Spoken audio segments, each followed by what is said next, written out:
What's up, everybody? My name is Jacob Hardison, and today we're going to start an all-new series.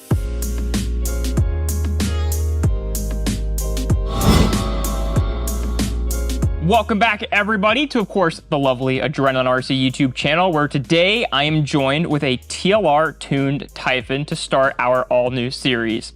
So, obviously, over the past year, I guess it has to have been at least a year, if not more than that at this point. But over that period of time, I have, of course, uploaded tons of different tutorials for how-to videos, and we've had lots of videos added to our Let's Talk, talking about different setup stuff we can do on our lovely toy cars. So today, we are going to challenge the world. Well, not challenge the world, but I'm going to challenge myself. We're going to find out if you can take what is effectively a ready-to-run style vehicle and see if we can be somewhat competitive with it.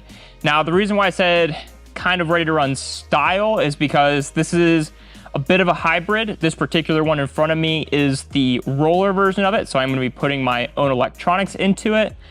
But you can, of course, get a ready-to-run version, and they have the standard Typhon, which is definitely fully a ready-to-run style vehicle. So we're kind of in the middle of not really a race vehicle, not really a ready-to-run vehicle. You know, we're right in that middle area. But we're going to find out if we can take this here Typhon and do anything halfway remotely fast with it. So today is going to, of course, be the start of that. So we're just going to go over, you know, how the car comes out of the box, how it looks, what our different options are, what it is basically, and then we'll see what we've got here in our baggie, which I imagine is going to be just some basic manual stuff, basic tuning stuff, but we'll find out all in good time. But we're going to take it, get it all built up, and then basically work through all of the basic setup stuff and figure out what this guy is actually capable of. And it also is a good way to, you know, if you're looking to get into racing, it's a way to get a hybrid-ish vehicle without spending as much money as a full race kit. Plus, it's already built, so you don't have to do that part. So now that we've gone over our lovely introduction spiel, let's see what all we've got. So we're going to start out first with the front end, kind of work our way to the back. I imagine some of the stuff front to back is going to be fairly similar. I don't know if that's actually I'm going to work through it, but we'll figure it out. And we'll obviously take the body off as well. That way we can just get that out of the way. The body itself, it's very interesting. It's not something similar to a race style vehicle in the sense of, you know, we've got 3 body posts here and it's very rounded. So we'll see how that does. I imagine that will be a video we do way down the line just to see if bodies make a difference. But they've got a cool little paint scheme on here, livery, whatever it is. You know, it looks like some of this is just stickers, but that's minor. So we'll go ahead, we'll pull this guy off and we'll start seeing what we're working with. So I'm going to sit here, talk about it. I'll get some B-roll stuff. That way, as I'm talking, you guys can, of course, see what I'm looking at and get a better visual representation of what the car is. Just taking a quick initial kind of look, it looks like we're going to have a lot of tuning options on this. Taking a look at the front of the vehicle, it looks like we do have a adjustable A block, B block. Our upper arms are adjustable with different pill inserts. And it looks like they're going to be square style, meaning that we can adjust pivot width as well as our kick up. Shock wise, we do have what appears to be fairly nice shocks. They are fully aluminum, fully metal. I don't know what material it actually is, but they're some form of metal and they are threaded. So you can adjust ride height very easily, which is nice. And it is going to be just like a standard 16 mil 8th scale shock. So I imagine when we start doing our tuning stuff, we can see, of course, what pistons TLR/Arrma offer. But if we need to step outside of that realm, I imagine that we can find pretty much any piston that will just be a direct fit in here. This is going to be a pillow ball style car, so similar to something like what my Associated buggy is or what the Mugen buggy is, where you've got the upper and lower arm and you've got pivot balls out on the outsides that are going to, of course, be part of your suspension and steering. Arm-wise, it doesn't look like we have a whole lot of tuning for our shock positions. It is just the one lower position. And then it looks like we are going to have I want to say it's going to be 5 different options at the top of our tower here. And then, like I was saying, with the pills on all of our blocks in our tower, this, I guess you could call it a B2 block because it's going to be your upper arm B block. Looks like that's going to have a square pill as well. So lots of adjustability there. Turnbuckle wise, pretty much the industry standard. You've got plastics on the outside, metal on the inside. They are threaded so you can adjust your toe, of course, as you're adjusting all of your different pivot widths and kickups and everything. Anything that can adjust the steering, this can be a way that, of course, you can recenter everything. It does have a sway bar on the front, and I believe that they do have a few different sway bar options. So that'll be something that we can, of course, play around with. And then the steering rack itself has a ton of options, so we can play with stuff like our steering Arrma and figure out what all that does truly on the track, how it feels, and use it to, of course, get faster and faster. One of the upfront things I'm seeing on this front portion of the vehicle is going to be the steering rack itself. It has got what looks like is not an adjustable servo saver. It looks like it is just basically a preset from the factory. So I imagine that'll be something that we're going to mess with fairly early on. That way we can get consistent steering out of it. We don't have to worry about that saving our servo. I do plan on putting a fairly high torque servo in it. That way, of course, we can have the most consistent and direct steering as possible. For the most part, that's going to cover our front end. Plenty of adjustability. The only adjustable thing that I don't see on here that you do see on a lot of race kits is going to very specifically be that lower arm shock mounting location on the front with just having the one hole. But I imagine that shouldn't be too much of trouble because we do have a ton of adjustability on the top. Moving into the center of the vehicle, doesn't look like it's anything too crazy of a setup here in the sense of like staying out of the norm. It's fairly similar to something like what the actual TLR buggy is, where you've got your base, your servo, speed control, and motor on one side and the battery on the other. The big difference between those is going to be that the receiver box is going to be on the battery side rather than your main electronic side. It does look like the center diff sits relatively far back on the chassis, so a bit more rear weight bias. The motor is going to sit fairly far back, so it looks like that we're going to have a lot of weight shifted towards the back. So it looks like the battery also sits on that back side a little bit compared, but general electronics setup wise doesn't look like it's anything super far out of the norm. Looks like it should be fairly balanced, but of course with that kind of more rearward setup. Taking a look at the back of the car here, tons of different locations for our camber link on the tower as well as our rear hubs. One thing I will say that is different that I didn't mention is we do have CVs up on the front, whereas it looks like the rear is just going to be a true like dog bone setup to where it's effectively an outdrive on both sides with just a dog bone in the middle. Other than that, same thing, we're going to have one mounting location for the shocks on the bottom, and then it looks like we've got the same 5 on the tower.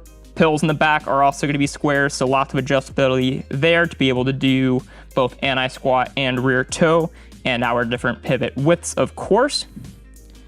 Hubs, like I said, have plenty of tuning option. I think the biggest really kind of odd thing back here is just going to be that rear dog bone setup. Traditionally on the racing vehicles, you'll see the same thing front and back, whether it be CVs front and back or Universals front and back. So I am interested to see how that goes, but the rear is pretty much bog standard, nothing crazy, very, very similar tuning options to what we have on the front.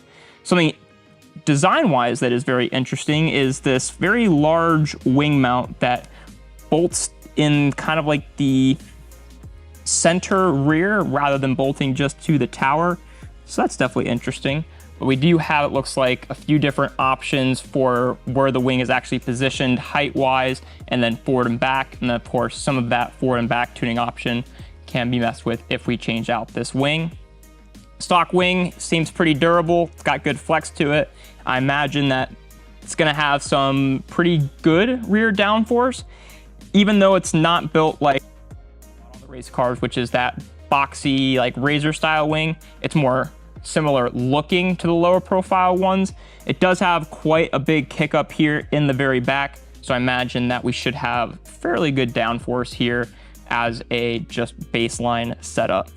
So that pretty much goes over the car end of things. We got a metal chassis, very standard for ACL stuff. But other than that, the big thing here is that we have plenties of tuning options, which is going to be key for, of course, trying to see how fast we can go with it. So now that we've gone over the car itself, we'll open up our bag here of lovely stuff, and hopefully in the manual it gives us maybe some baseline setup stuff. That way we can just kind of see where the car is. Some of the stuff, of course, I can see. It's very central based in the sense of, you know, all the pills are sitting in the center position.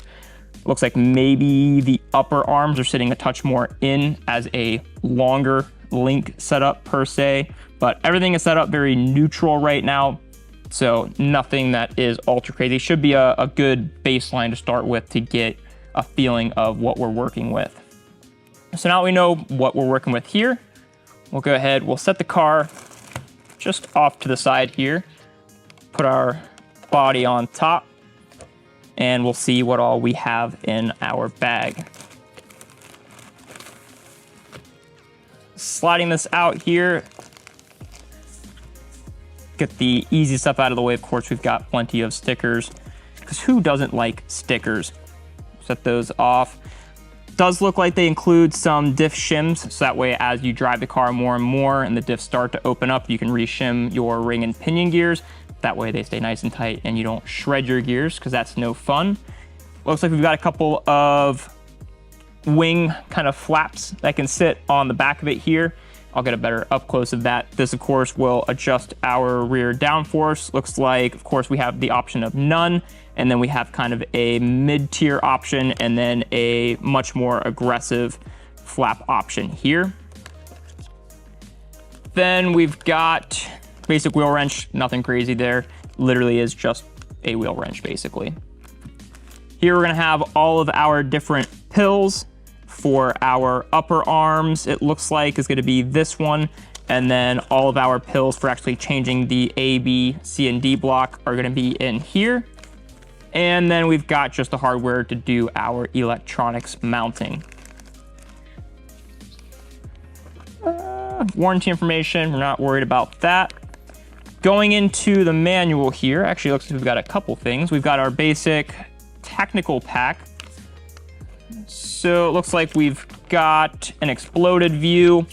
We've got a base exploded view for our diffs and shocks. And then we have a setup sheet, but it doesn't actually list what any of the setup stuff is. So I can use that when I start setting up the car, but that is not going to be very helpful for us figuring out what is actually in the car. But this will be useful because, of course, being that it's already built, it should be fairly similar to pulling apart a lot of the other cars. But it's always nice to have the exploded view. That way, as you pull stuff apart, if you get lost at all, you have a good reference. Oh, look, a performance tuning. So this is gonna have just basic options basically for, you know, what electronics you can get: radio, charger, batteries, oils, wheel wrench, greases, stuff like that. So nothing super crazy. I'm not sure exactly what electronics I'm putting in it just yet, but I guess if I wanted to, I could use this as a reference, but I think I'm gonna put my own style setup in it. I don't know which company I'm gonna go with, but I'm gonna put a more race-specific style. Of course, use our in-house brand for the servo. And then we have the actual manual itself. So we'll do a quick look here. We've got some how-tos, and then we've got some tuning guide. All right, so I imagine we're gonna wanna go to the tuning page, which is gonna start on 16, and then that is going to tell us what we are working with here.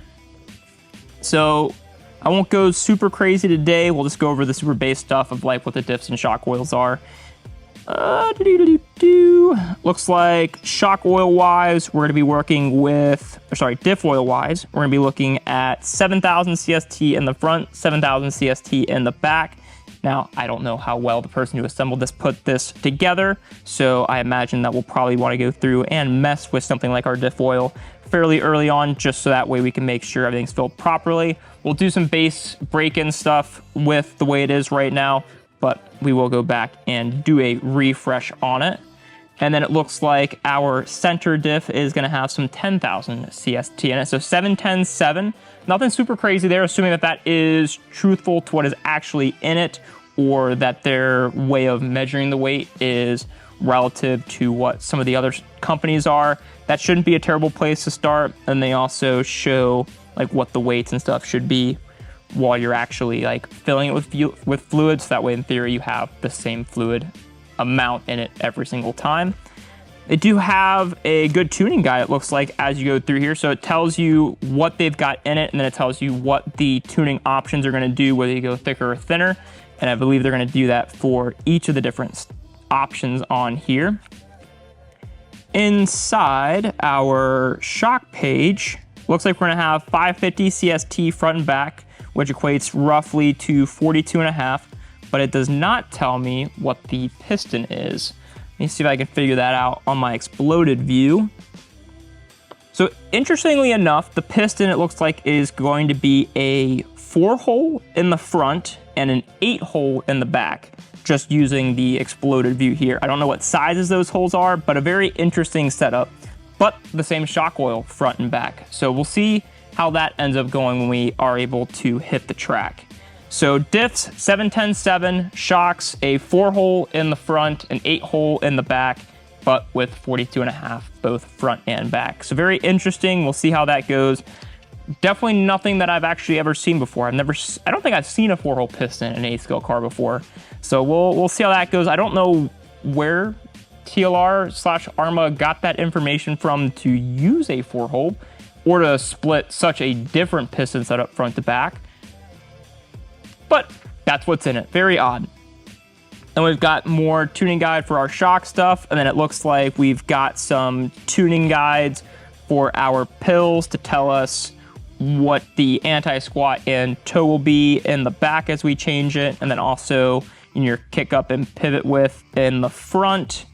Then we've got some hub tuning stuff. So this is just a bunch of different tuning options, basically, and kind of going over what they do, of which in theory we've already gone over on the channel. So we don't necessarily need to go over that a lot, but as a good written version, this is a pretty solid way to be able to figure out where our baselines are. So we know our product, we know our new race car, we know generally what is inside it. So we're gonna find out how well this goes. So this is the start of hopefully a pretty good series here to find out, can you take a ready-to-run style vehicle and go fast with it? So thank you all for joining me today, starting our journey, and we will see you guys next week for what electronics I'm going to throw in this guy.